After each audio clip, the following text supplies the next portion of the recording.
Welcome to September 14th in Michigan. Looking outside, it is cold outside, and I actually have my space heater going in my office right now. Scott Riley with the Market Update Desk and Mortgage One. Have a big day of information that came out today. Had PPI come out, retail sales. One of the Fed voting members spoke, activity in the ECB today, and lots going on. So let's dive right into it. So today is at midnight, the deadline for UAW and the big three to strike a deal on labor. So one of the concerns is if deal's not struck and there is a strike, you're going to see a stoppage of new car building. What that's going to do is increase the cost of used cars, because obviously that's what's going to be on the market then. And this is potentially going to move inflation upwards because the last 3 months we've had downward costs on used cars. But if there's a lack of new cars on the market, used cars becomes the product to purchase, and that price is going to go up. So we're watching that real close. Hopefully the big three and UAW can come to a settlement. The UAW is looking for a 40% increase in employee pay. So lots of stuff has to be done on that front. PPI today, Producer Price Index. This is the wholesale version of inflation. Yesterday was CPI, consumer focused numbers on inflation. Let's break into that number. So the big one that got the headlines today was headline PPI. That's the all-in cost.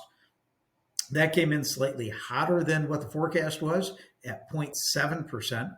Estimates were 0.4%, brings our year over year headline PPI from 0.8% all the way to 1.6%. So a doubling of wholesale price inflation.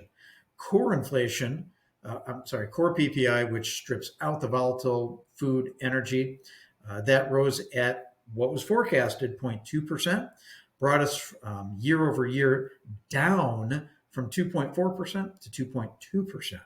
Now, what caused this spike in headline inflation? Energy costs.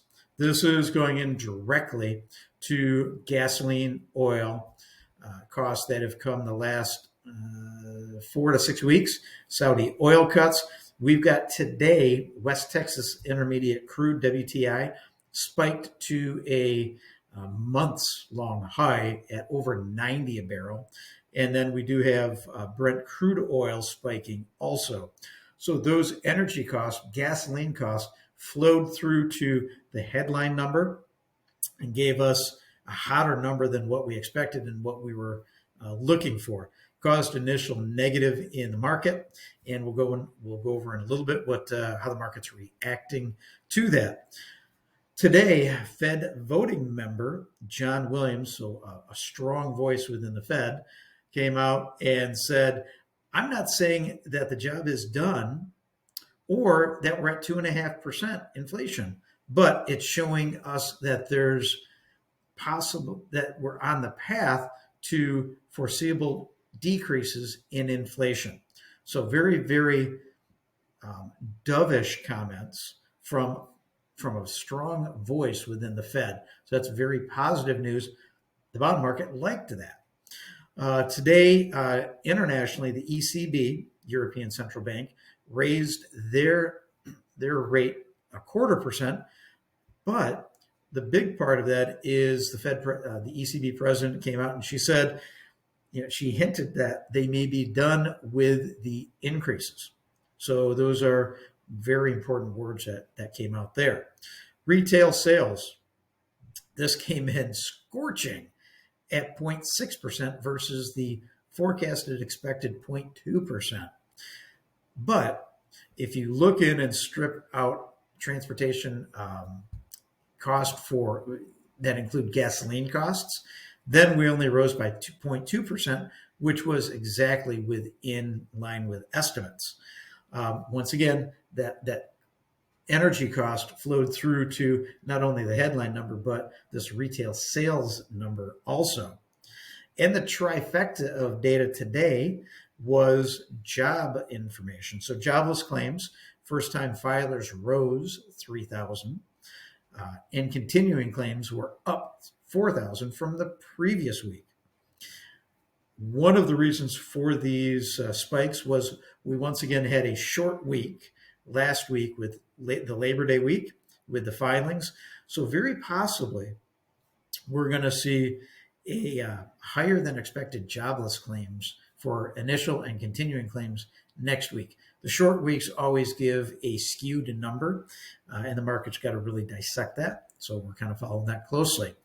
On CNBC today, Ken Griifin, who's the CEO of Citadel Investments, which is the largest hedge fund group out there.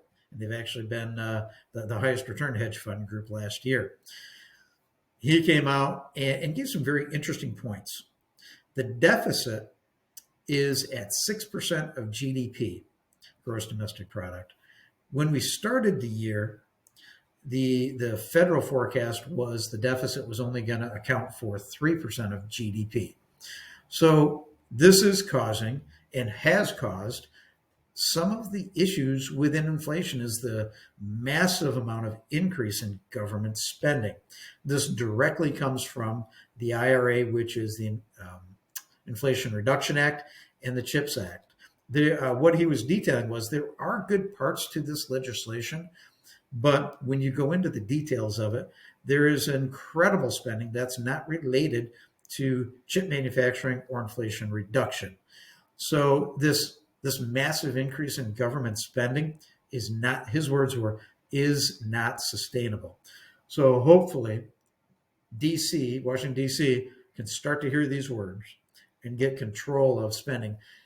One of the other things that said is they are on a different path of what they want than the Fed. So the Fed is not only fighting inflation, they're fighting government policy and government spending.